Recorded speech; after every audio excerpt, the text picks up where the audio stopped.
Hey friends, so you're trying to light your gas fireplace and you're getting frustrated and you've just come across this video. So here's what you need to know. When it comes to lighting up your fireplace after a long break, such as the summer, it's fall time, it's starting to get cold, we're ready to turn it on. The first thing you're going to do is turn the gas line back on if you have an external tank like we do. So you make sure there's gas coming up to the unit. And the next steps are really simple. You're not actually turning on the fireplace, you're only turning on the pilot light. So the gauge doesn't really matter in terms of low and high. And if you're just you're used to normally using the manual switch right here, or if you have a wall outlet set up, you're going to leave it off because it doesn't really matter. Your goal is the pilot light, not the actual fireplace.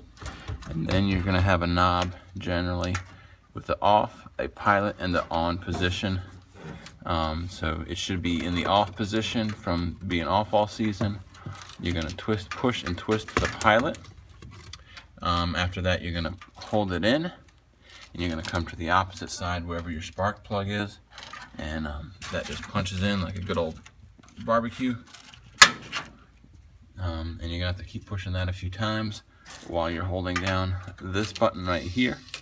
After that, you'll hear it come on, a little blue flame in the back or wherever the rail is for the gas line.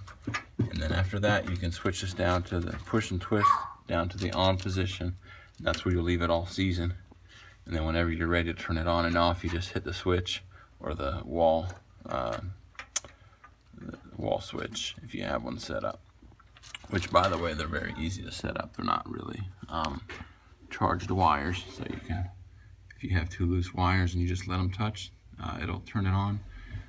So I just ran a switch to the side, which works. Now the key that will make this very frustrating to not frustrating at all is to be mindful of the fact that if you have a gas tank outside, like we do, there's a gas line that comes and runs in up to here. You can see there's a side valve, and you do want to make sure that's cut on if someone cut it off, in this case, if you have one. But I just went outside and I turned that gas line on after it'd been off for about 6 months, and it's going to take a minute to travel from the tank underneath the home and up into here. And so I can go turn that on, come right here and start punching this spark plug and start getting annoyed, or I can wait 5 or 10 minutes and then start, and you'll know that you're doing the right thing by giving it some time to get through the line. Obviously, if you smell gas, let it air out, make sure it's cut off. But nothing, if you leave it in the pilot position and wait, it's not gonna create any harm or dangerous situations. Thanks for watching. All right, friends, so about 20 minutes have passed, and the pro tip to this tutorial is literally patience. Find something to do.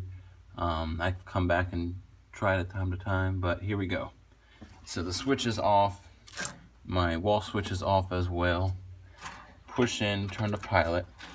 We'll push in and hold it for 1 or 2 seconds. Set this flashlight down, and now hit the spark. I can hear it. I'm holding down the gas feed just for a moment to make sure it starts properly. And I can let go. Make sure you can hear it or see it. I can see it right now.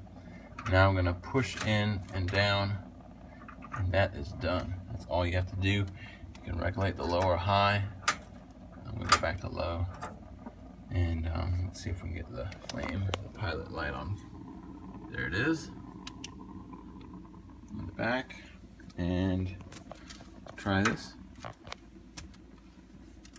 Okay, so there we go. Thanks for watching. Friends, just while I'm here, I want to mention the deal with the switch.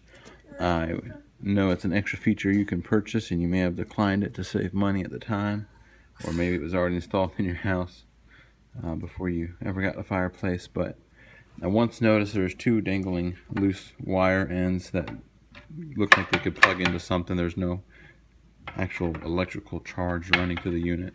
It just has a gas line. That's the only thing there.